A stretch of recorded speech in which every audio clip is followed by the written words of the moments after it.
Good morning, Badgers. That's pretty good. Welcome to the Chancellor's Breakfast for Boards of Visitors. As you just heard from the voice of God, I'm Charlie Hoslet. I serve as Vice Chancellor for University Relations here at UW-Madison, and it is my privilege to MC this morning's breakfast, which I'm told primarily consists of making sure that we start and end on time. We're joined this morning by leaders from across campus, and I want to extend a special welcome to the newest members of the campus leadership team. They should be up on the screen. Carl Schultz, our new provost, who actually is not here today. He is representing the university up at the Board of Regents meeting in Superior. Steve Ackerman, the interim vice chancellor for research and graduate education. Vallabh Sambamurthy, our new dean of the Wisconsin School of Business. Eric Wilcott, Samba's over there, okay, good.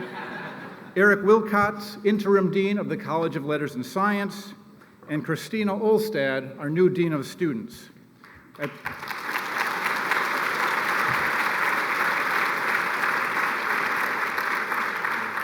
I'd like to ask those leaders and my other colleagues in campus leadership to stand and be recognized. Please join me in thanking them for their service to our campus.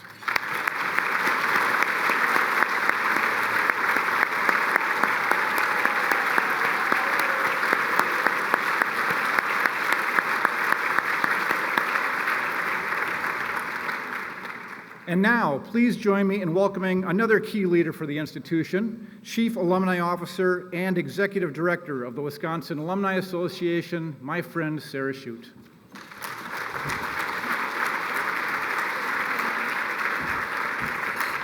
Thank you, Charlie, and good morning, everybody, and happy homecoming.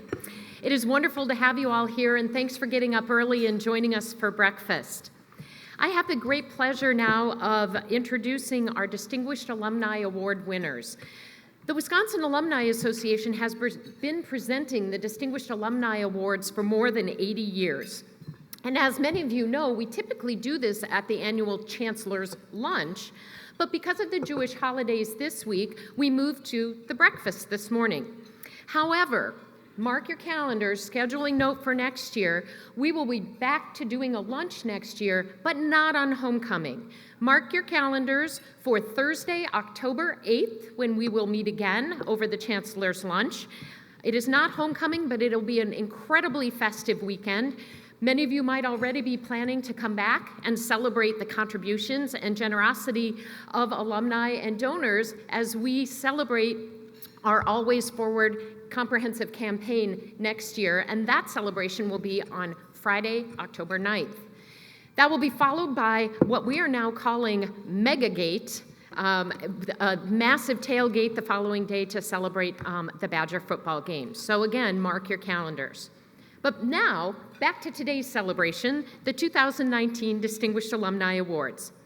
We want to recognize 4 amazing alumni who have had a remarkable impact on campus, in their communities, and beyond. We're excited to share just a few of their contributions with you.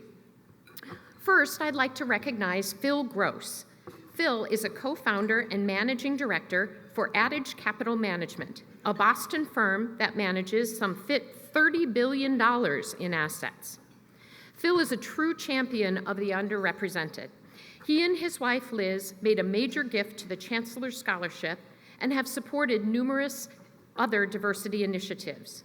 They've been generous supporters of Alumni Park and the Wisconsin School of Business, and Phill joined the school's Wisconsin Naming Partnership as a founding member. The Grosses also support philanthropy in the Boston area and beyond, including medical research at Tufts University, the Dana-Farber Cancer Institute, and Harvard Medical School. Phill is not able to be with us today, but he will accept his Distinguished Alumni Award next fall. So please join me in recognizing Phill Gross.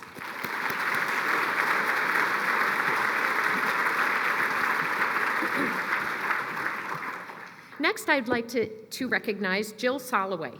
Jill is the creator of the groundbreaking Amazon series Transparent.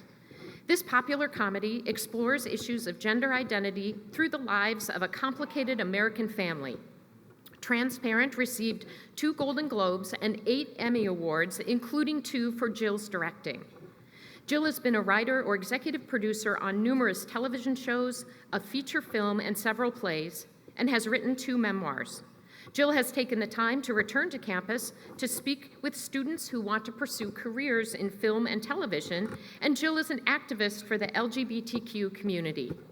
Jill is not able to be with us today, and Jill will accept the award this coming spring when they are back for the Wisconsin Film Festival here in Madison.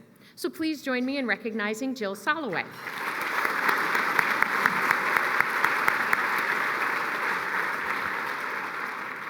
And now I would like to invite Chancellor Blank to the stage to join me in presenting the 2 remaining Distinguished Alumni Awards. Chancellor Blank.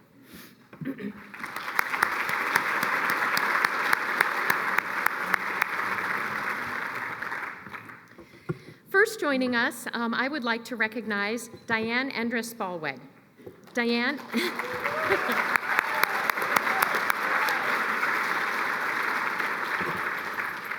Diane is the owner of Endres Manufacturing, a steel fabrication business in Waunakee, Wisconsin, and Diane started the company's foundation and serves as its president. Diane earned 3 degrees, including her UW-Madison degree in music, while raising her 3 children. She taught music in several area schools and through her music studio, The Perfect Octave, which ran for 25 years.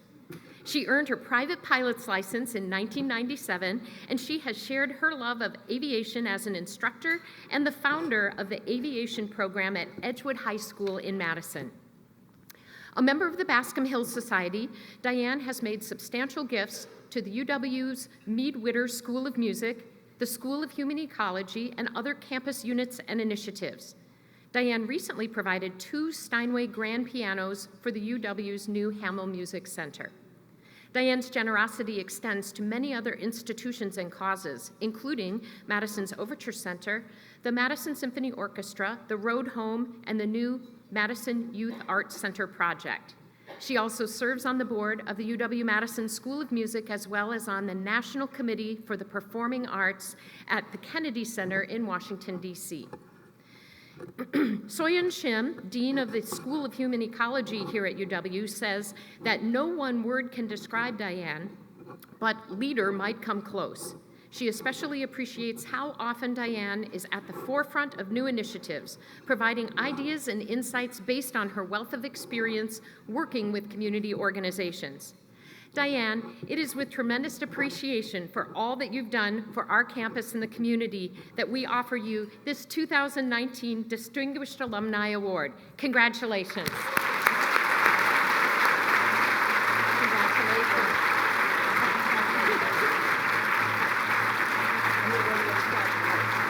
And I'll hold on to this until you're done.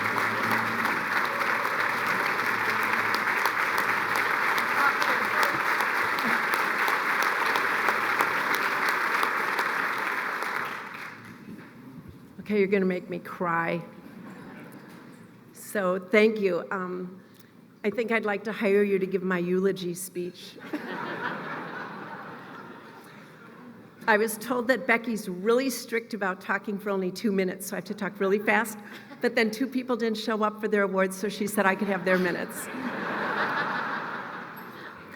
So my mom, who is here, made me take piano lessons, and that started my music career. And when my 2 sons, who are here, were little, they used to take their boxes of Cheerios and raisins and go to class with me and sit and color in their color books. So if they wouldn't have done that, thank you for accommodating my school studies, I probably wouldn't be here today. And then I got my pilot's license so that my daughter and I could do some great adventures. And I want to share a few stories. I'm going to talk to you as a teacher because I'm more comfortable doing that, especially because you're such an educated and distinguished group. It would make me nervous if I thought of myself as a speaker. So you are students, and I want you all to pay attention. There will be a quiz tomorrow. If you are a forward-thinking badger, some of these messages will resonate with you, I'm sure. So about a century ago, there was a man here that was a professor. His name was Frederick Jackson Turner. He was born in 1861 in Portage, Wisconsin. I'm trying to bring this close to home. and he was a Pulitzer Prize-winning history professor from 1895 to 1910, and then he moved on to Harvard. Turner was very intelligent, but he was controversial. And one of the things that he claimed, and I tell this to my aviation students, he claimed that with the taming of the West and realizing that the Earth was a global round surface and not flat, that we had no new horizons to discover and that human beings would lose their sense of adventure and imagination. They would lose that quality that sought out new boundaries and dreams, and we would become boring. Can you believe that? Okay, listen to this quote. Ironically, Charles H. Duell, he was the commissioner of the U.S. Patent Office. In 1899, he said, "Everything that can be invented has been invented."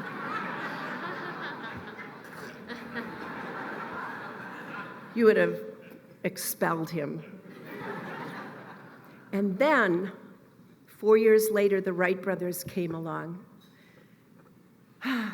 And a whole new area of adventure and exploration began. But Orville, besides creating an amazing flying machine in 1903, made an ironic statement in 1908. And he said, "No flying machine will ever fly from New York to Paris because no motor can run at the required speed for 4 days without stopping." It's incredible that that was only like 100 years ago. So then I'm sure you know what Charles Lindbergh did. Did you know that Charles Lindbergh was a student here at the UW from 1920, you're shaking your head, to 1922. His mother was a school teacher at Emerson's School, which is where I did student teaching, and they lived in an apartment on Mill Street. You should look up what the address was. After he was the first person to cross the Atlantic, and he was the 7th person that tried, the first 6 died doing it, he returned and gave a speech at Camp Randall, and he put a big wreath at the Memorial Union that was being built. He was invited by Governor Fred Zimmerman to speak. He was another person that was inspired by the imagination at the university. So fast forward about 40 years to about 1950. George Gallup, famous for his encompassing polls, asked thousands of people across America what they thought would happen in the next 50 years, from 1950 to 2000. 88% believed that a cure for cancer would be found by the year 2000. Keep in mind that polio and smallpox had just been eliminated. But only 15% believed that a man might someday rocket to the moon, but probably not by the year 2000. And you know the reality of those predictions. We were on the moon in 1969. The further reality is that all the information and discoveries that were made in the first 80 years of the last century, from 1900 to 1980, then doubled in the next 20 years, from 1980 to 2000. And research now says that all the information in the world doubles every 4 years. The Wright brothers had to flip a coin to see who would fly on their little flyer because it would only hold the weight of one thin man. And it went 10 feet per second. So that's about the length of one of those tables. The Airbus 380 holds 550 passengers, food, mechanics, the crew, luggage. And Apollo 11 traveled at the speed of 7 miles per second. So, to bring this back full circle, I think Kraft Ehrlich, a rocket pioneer, ties together some of these extraordinary achievements and has a much more optimistic UW-type outlook than Frederick Jackson Turner did over a century ago, when Kraft said, "Man's mind and spirit grow with the space in which they are allowed to operate." This is the Wisconsin idea. And Michael Crichton said, "The ability to imagine is the largest part of what we call intelligence." You may think the ability to imagine is merely a useful step on the way to solving a problem, but imagination is what makes it happen. The UW grows, imagines, believes, solves problems, and builds dreams. And in my world, I agree with Dusty McTavish, who said, "Flying is a lot like playing a musical instrument. You're doing so many things and thinking so many thoughts all at the same time, it becomes a spiritual experience. Something wonderful happens in the pit of your stomach. You are not just reading notes or interpreting the instruments, you are creating beauty." And the UW creates beauty too. The most recent example, and you saw it on the board, is the beautiful new Hamel School of Music.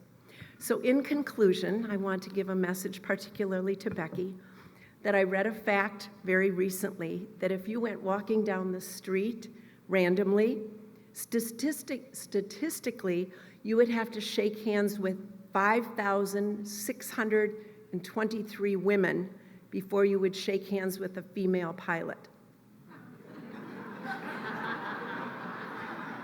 Only about 5% of all pilots are female. But then, I also searched for how many women are the head of top-notch universities, and it's only 17%. But I bet that you'd probably have to shake a whole lot more hands to find those people. So I think if we could shake hands, it would be a unique, miraculous, and memorable moment, and it would let me thank you for this honor.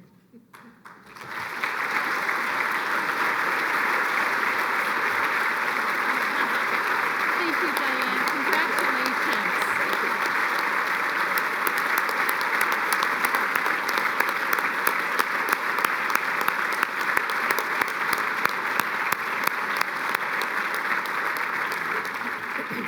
Thank you, Diane. Our final honoree is Dr. Dennis Maki, who earned all 3 of his degrees here at UW-Madison. He is an emeritus professor of medicine at UW-Madison, whose research on hospital-acquired infections has saved the lives of countless patients.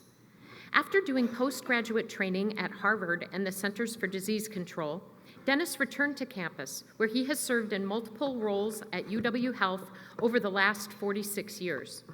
Robert Golden, Dean of the School of Medicine and Public Health, calls Dennis a triple threat, referring to his expertise in education, research, and patient care.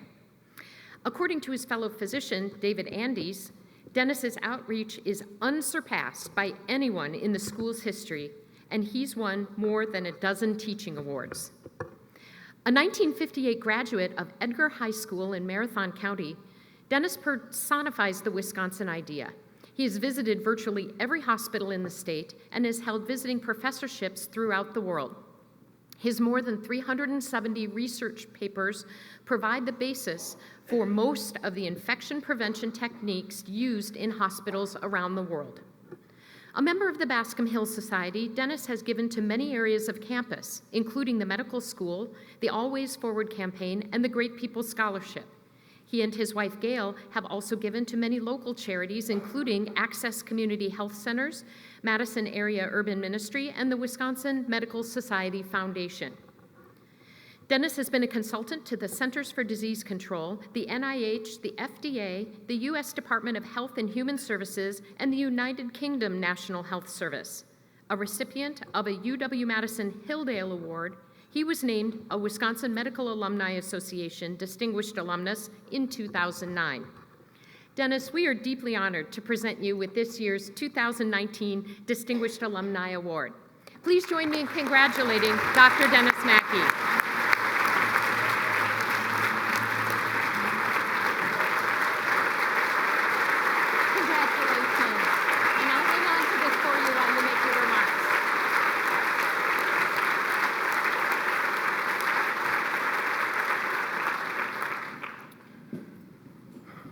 Following Miss Endres, I feel a little bit like Elizabeth Taylor's 7th husband.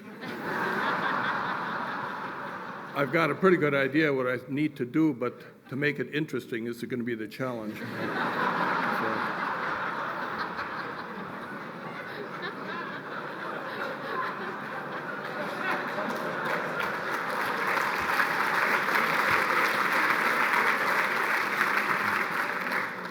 When I received the notification for this award, I felt certain there must be another Dennis Maki alumnus around here. This couldn't be me. And I can't begin to express how honored I feel. I arrived on this campus probably before many of you were born, in another century, in 1958, from Little Edgar, Wisconsin. And I was the most wide-eyed green freshman they probably had ever seen. In fact, the upperclassmen in my dorm floor quickly gave me a nickname, the luncher, because I was out to lunch. But it didn't take me very long to realize this is an extraordinary place. And my professors, my TAs, and my fellow students were inspirationally smart. It was an intellectual repast. I remember near the end of my first year, talking to a good friend, said, you know, this is such an extraordinary place. Someday, I'd like to be a member of the faculty of this university. If I move fast forward about 12 years after completing medical school and graduate school here at the university, and then going on to Boston to do postdoctoral clinical and research training at Harvard and the CDC, I got this call from Madison, would you like to come back and join the faculty? I accepted in a heartbeat. And it was the smartest decision I ever made. Over the last 46 years, I've lived my undergraduate dream. The wonderful people that I've had the chance to work with, the students, the fellows, the residents, the trainees, and my patients have all made me a better physician, a better scientist, and a better person. And I've had the chance to see changes in medicine over 50 years that just are mind-boggling. We've really made enormous progress in the control of coronary artery disease and heart disease, and in critical illness, and in areas of transplantation. That's all happened in my lifetime. And we're on the threshold. I don't think we're that far from a big breakthrough in cancer. And the big challenge for us is something many of us here tonight fear, and that's dementia and Alzheimer's disease. And a lot of the best research being done on Alzheimer's is being done on this campus. It's been such a privilege to be associated with this great university for so long, and I can think of no greater gift, no greater honor than to be recognized and honored by your own university. Thank you very much.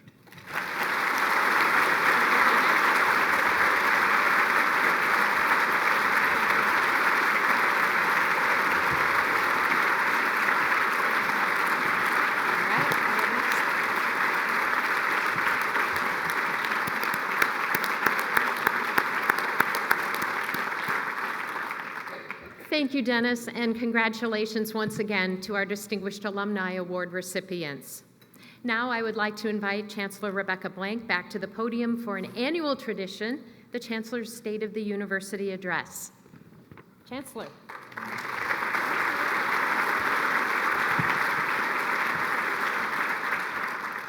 Good morning, everyone. Welcome to back to those of you who live far away. Welcome back to Madison. Welcome to homecoming weekend.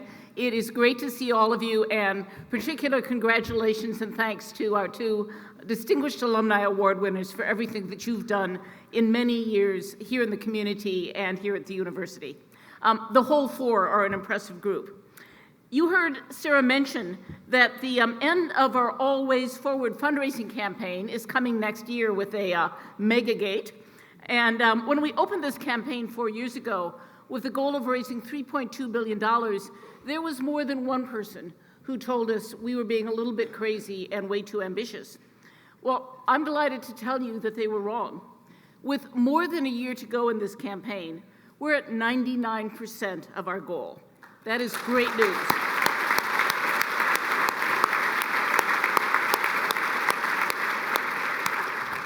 I am told there's going to be a day here in October, and it's probably going to be this weekend with all of you back in town, where we're going to have surpassed that goal.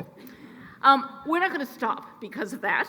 I'm hoping in the last year of the campaign, we can really focus on a few areas where we still have more to do. Scholarships, faculty support, and some specific programs that the deans have prioritized. We're going to have a lot of reasons to celebrate next fall, and I hope you will plan to join us there. It is an exciting time on campus. Fall semester's in full swing, as you can see if you walk through campus. Everywhere you look, we're building something new. But of course, if you've been looking everywhere for parking, you may not be so pleased with that. It is good to be improving our facilities, but I think there were 1 or 2 days this summer between construction and road repair where you literally couldn't get to campus. We have 5,000 parents, family, and students taking part in Family Weekend next week, and our Badger athletes, as always, are giving us a lot of reasons to cheer. Women's volleyball is undefeated in Big Ten conference play.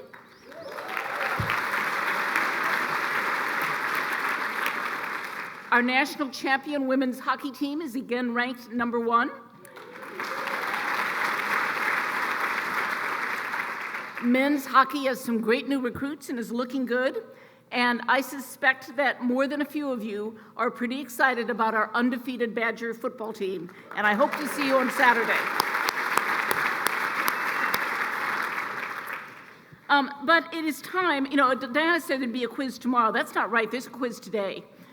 So you know there's always a quiz here. I'm a teacher, so today's quiz is going to be UW history.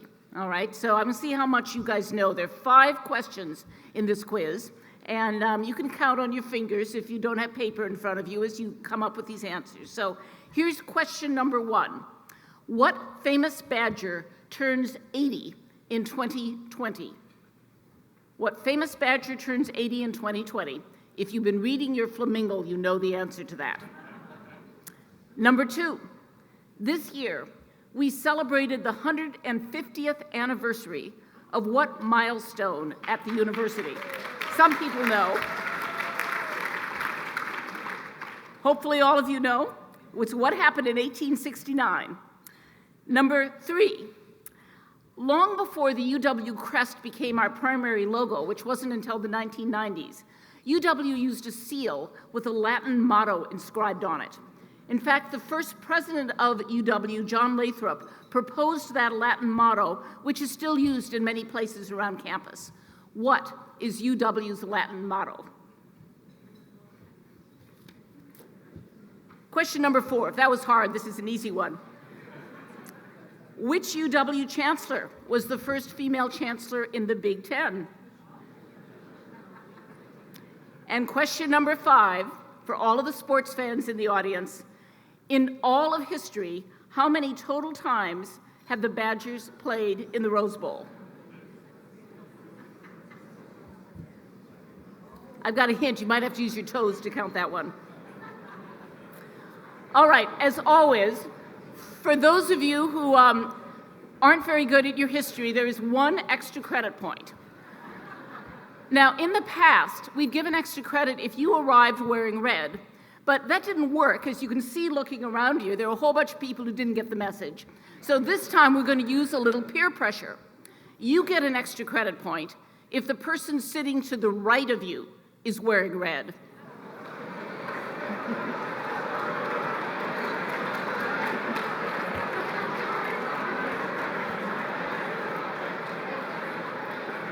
All right. Let's see how everyone did. Number 1, what famous Badger turns 80 in 2020? Bucky Badger is going to be 80 years old next year. He doesn't look a day over 13, does he?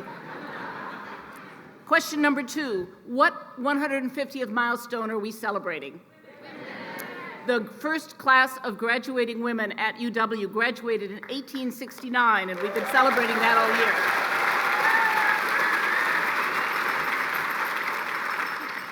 Question number 3, what is the Latin motto of UW?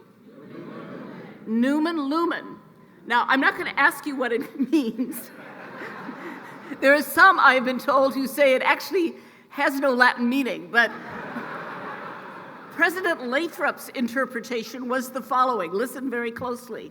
Numen Lumen means, this is quoting directly from the first president, the divine within the universe, however manifested, is my light. You got that?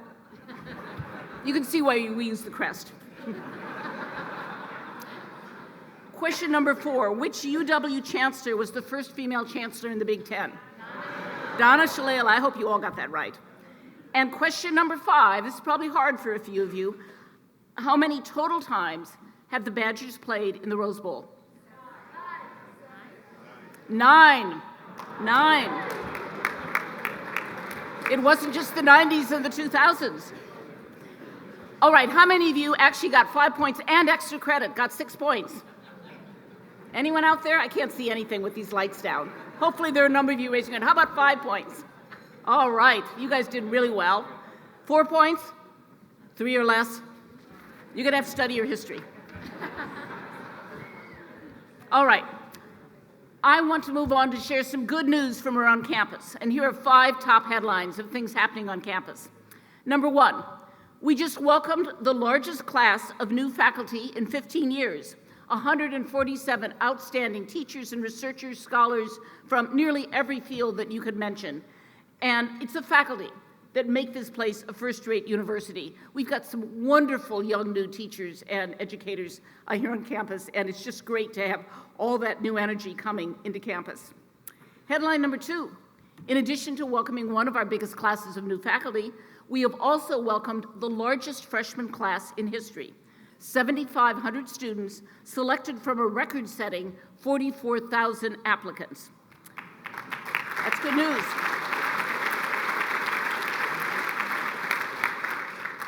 It was the out-of-state applications that increased more this year, but I will note that our class also includes the second largest number of Wisconsin residents in the last 15 years, which is also great news.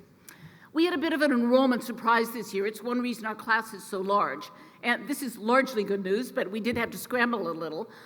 When we admitted this class, the number of acceptances, the percentage accepting, what we call the percent matriculating, was substantially above where it has ever been in our recent past history. And that's great. It's wonderful when you see more people wanting to come. But unfortunately, it did mean we have almost 300 more freshmen than we were anticipating. And so we've been scrambling a little. It does testify to our national reputation as an excellent school and good value, but among the challenges, it says where are we going to house all those new freshmen? And we've had to convert a few student lounges into dorm rooms in order to accommodate everyone. As you can see, the students love these. They're about 4 times the size of a normal room. And even though you've got some extra roommates, we've actually now had the problem that as some regular rooms are becoming open, the students don't want to leave these rooms, so go figure. Headline number 3, we just received our first ever STARS rating. STARS is a national program that rates colleges and universities on a number of measures related to environmental sustainability. We got a silver. That's not a gold, but it's typical for a first-year rating. And most important, the whole process of putting together this rating gave us a very clear sense of what are we doing well and where do we need to do better, and is really helping us prioritize what are the sustainability initiatives we want to be working on in the next couple of years. Headline number 4. You may remember last year, I told you that we set a new record for time to degree. Last year, our time to degree was 4 years and 4 days on average. And I know I said I want to get rid of those 4 days. Well, I'm going to tell you, we did it. We got updated numbers just last week. These are not public, so don't tell anyone this. Average time to degree at the University of Wisconsin is now 3.96 years, 2 weeks less than 4 years, and that is great news. More good news, we're in the top 10 of all public universities in our 6-year graduation rate.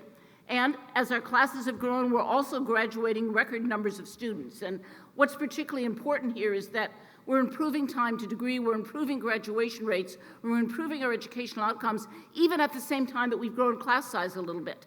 And that's a real accomplishment, and it's particularly due to the dedicated work of our schools, our colleges, our departments, and our research centers. And I really appreciate everything they've done to keep making the University of Wisconsin a better place for our students. Finally, headline number 5. For the 3rd year in a row, over half of our students graduated with 0 student loan debt. When I said this a few years ago, it's good. When I said this a few years ago, a number of people came up to me and said, I don't think I believe that.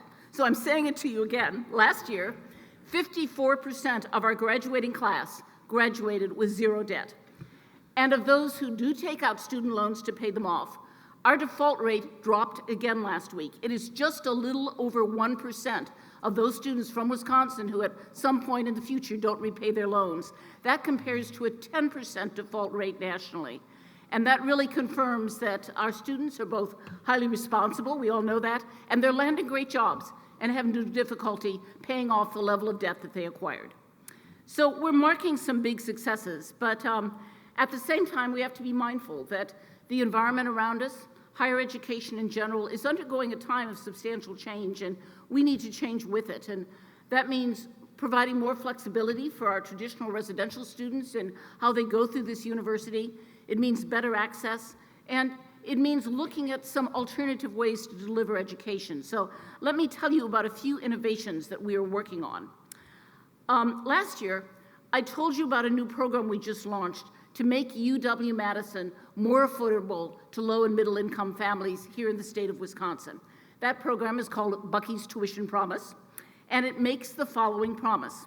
We will put together a scholarship package that covers 4 years of tuition and fees if you are admitted to UW-Madison, you are from the state of Wisconsin, and your family income is below median income in the state. That means below $60,000 a year. I am happy to tell you we now have 1,700 Bucky's Tuition Promise students on this campus, coming from virtually everywhere in Wisconsin. It's great news.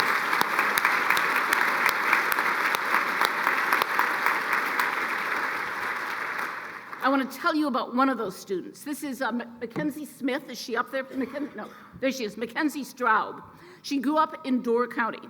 She was valedictorian of her high school class, editor-in-chief of the school newspaper, captain of the varsity girls cross-country team, and in other words, exactly the sort of student we'd love to see coming to UW-Madison. And we were her first choice. She wanted to come.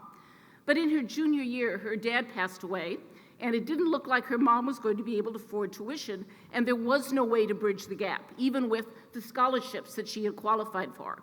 Then her guidance counselor told her about Bucky's Tuition Promise, and Mackenzie is now a top student in the School of Education. She wants to stay in Wisconsin and teach high school chemistry. We couldn't make this kind of commitment to students like Mackenzie without your help. Your gifts to the Always Forward campaign have created more than 3,800 new scholarships for students at all levels across campus, and that's a really important part of why we've been able to mount Bucky's Tuition Promise for the students of Wisconsin. So thank you very much. We are changing lives with this.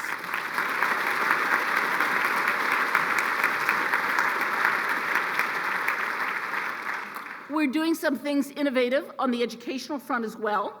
As some of you may have heard, we have created a new school of computer, data, and information sciences. It launched this fall. It's embedded inside the College of Letters and Science, and it brings together 3 long-standing departments: the departments of computer science, statistics, and the iSchool, the information school, the old library school. It's going to expand what we can do in research and education and strengthen our ability to compete at a national level for students interested in the technologies around data and data analysis. Computer science right now is our largest major. It has gone from 200 majors a decade ago to 1,700 this year. With this new school, we're also launching an undergraduate major in data science, but the mission of the school is not just to serve majors in computer information statistics or iSchool. It is to provide courses and certificates as well to that growing and very large number of students across campus who are majoring elsewhere, but who understand they need some training, access, exposure, skills in these whole areas of computer-related and data-related technologies.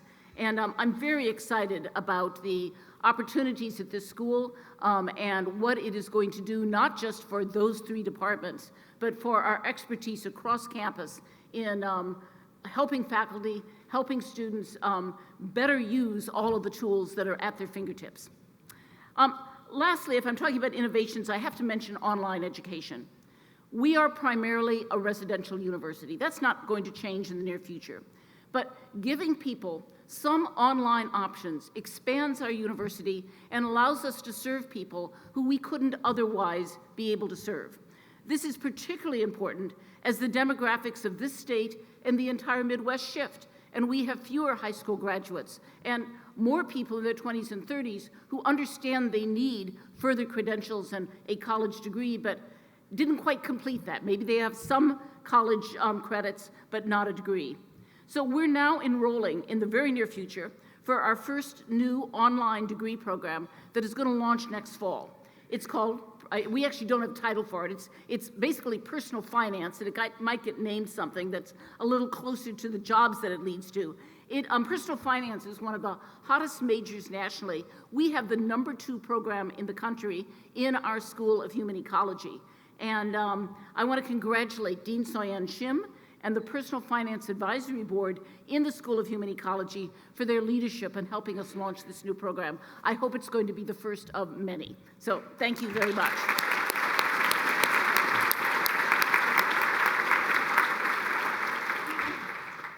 And having talked about science and some other things, I do need to say a few words about the innovation we're doing in the arts.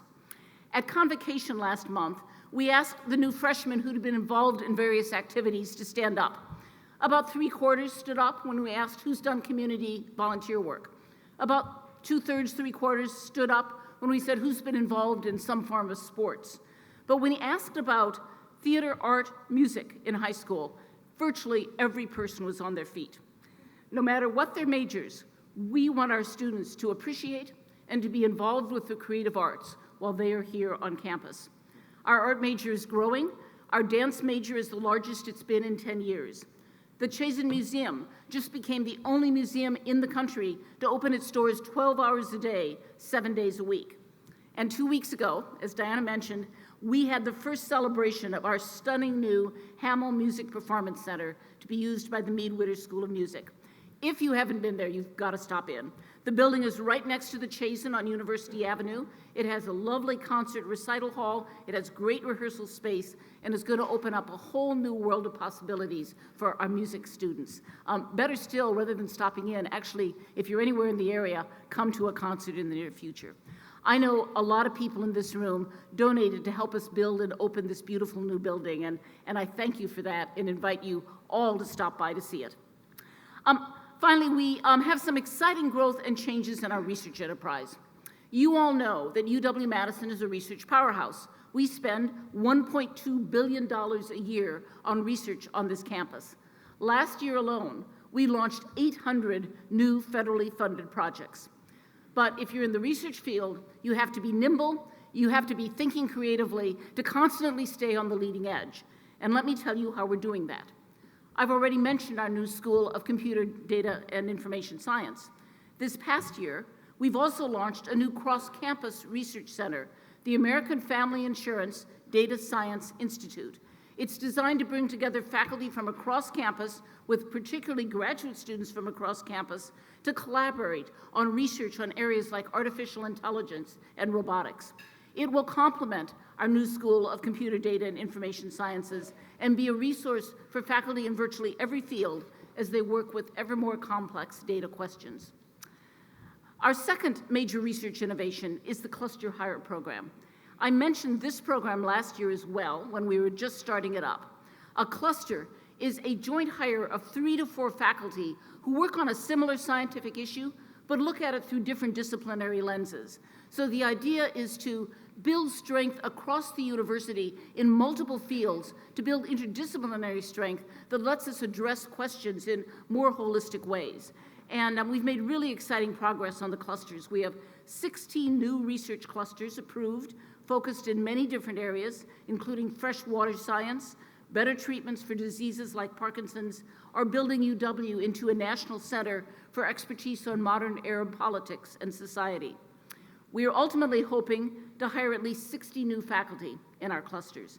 This is one of the most significant investments we have made in many years in the research area to build faculty in focused areas that we are betting are going to be only more important in the years ahead, and where we really want UW to shine. So I'm really excited about that, and again, I appreciate all of the faculty, the research centers, the schools, colleges, and departments that have helped us make that happen. All of these innovations have one thing in common.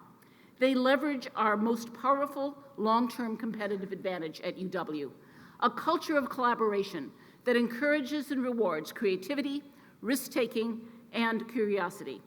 You can see and feel the impact of that culture in everything we do. I hope you see it in your Board of Visitors meetings when you look at what's happening inside departments. But let me give you an example. There was a national competition last spring to develop a new food product. More than 24 universities took part, and of course UW, with its long history of food science, had to be part of it. We had a team of 9 students. The only requirement was to come up with a new food, but our students wanted to develop a food that was not only new, but also healthy and would reduce food waste. And if they wanted to win, they knew it had to taste good. They tried a few things that didn't work, and then they hit on a crunchy meringue cookie using dark cocoa and aquafaba, which is, if you don't know, I didn't, the liquid that most of us pour down the drain when we open a can of chickpeas. The cookie is called Trinapia. It won the silver medal in the national competition. Turns out you can eat a dozen Trinapias for just 70 calories. You might keep that in mind.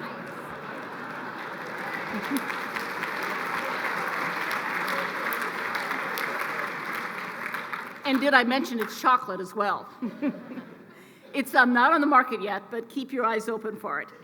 That's the type of project that's happening everywhere around campus. It's the way that our students learn to work in the intersection where science, art, creativity, communication, and business all come together.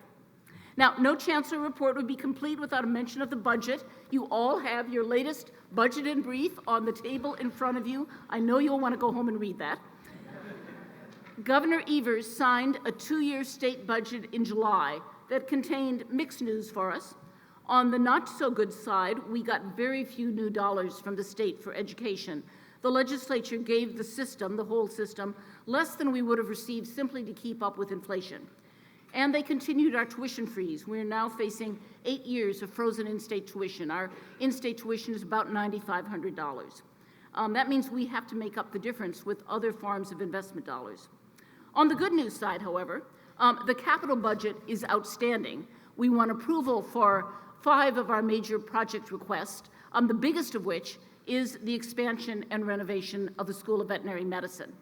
Before we can break ground, we need to raise about $40 million in private gifts, and Dean Mark Markell and his team, I might note, are already close to that goal. They knew that was coming, but there's still a little bit more to raise. Getting this project over the finish line was a heavy lift for many years, and again, many of the people who made this happen are here today, and I can't wait to break ground on this renovation and expansion. It's long overdue for the Vet Med School, so please join me in giving Vet Med a round of applause for this one.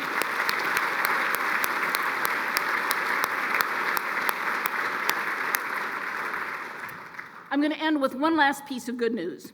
2 weeks ago, we got word that 2 of our faculty members had been selected for a MacArthur Fellowship, better known as the MacArthur Genius Awards, one of the most prestigious and highly coveted awards in the country. In any given year, not a lot of these go to university researchers, and so not many universities have even one Genius Award given to their faculty. To have 2 in 1 year is extraordinary. Our 2 new MacArthur Fellows are Linda Berry and Andrea Dutton. Andrea is a geologist and an international expert on sea level rise. She's actually new to UW, We brought her here this year under a program we started called TOP, for Targets of Opportunity. The goal of TOP is to diversify our academic departments, and in this case, we're talking gender. Geoscience is heavily dominated by male scholars, both here and around the country. Andrea is one of the 15 new hires we've made through TOP, and to have a new person come in, to have them receive this type of award, just is a great example of our new hiring and the excitement about the faculty that are coming in. Linda Berry is an acclaimed cartoonist. The creator of The Simpsons calls her his biggest inspiration, and she's on the faculty of our art department. Linda teaches some of the most popular classes on campus. They're designed to help all students, but particularly those in STEM fields, to tap in the type of sustained concentration that leads to new ways of thinking. So I'm told her class is different from any other class. All the electronics are shut down. The students write and draw by hand, often with a timer going, sometimes with their eyes closed. It is rigorous, it's based on brain science, and many students say they find the whole experience transformative. Our two MacArthur winners work in fields that people often think of as entirely separate, art and science. But here at UW, we try very hard to bring those two fields together.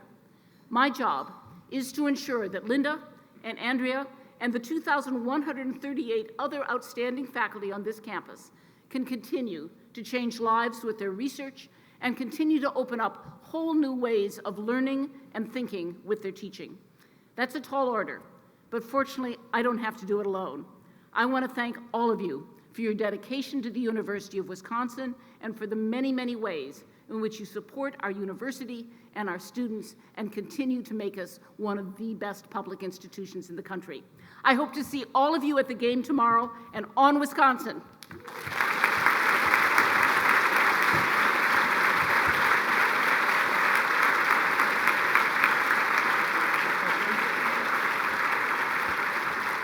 Thank you, Chancellor.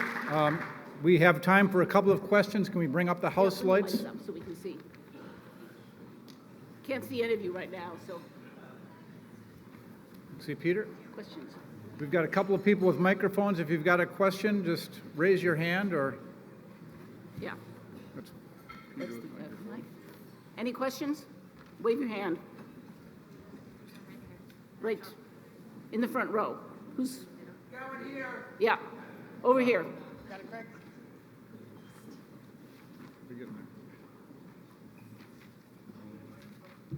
Is there a mic coming?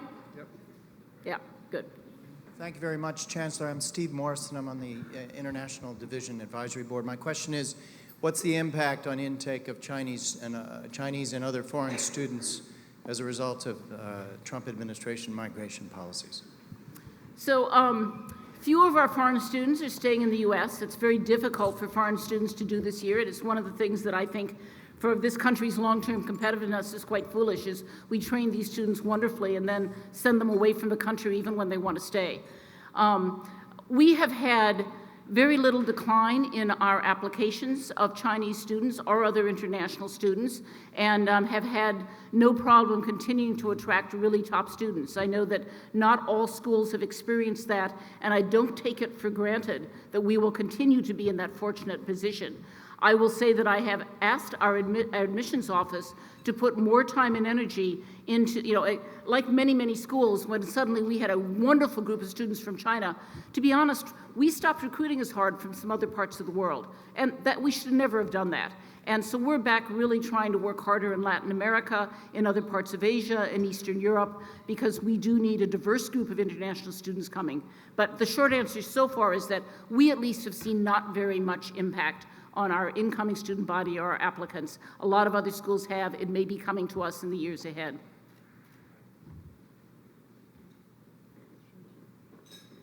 Anyone else? You're all eager to get to your Board of Visitors meetings.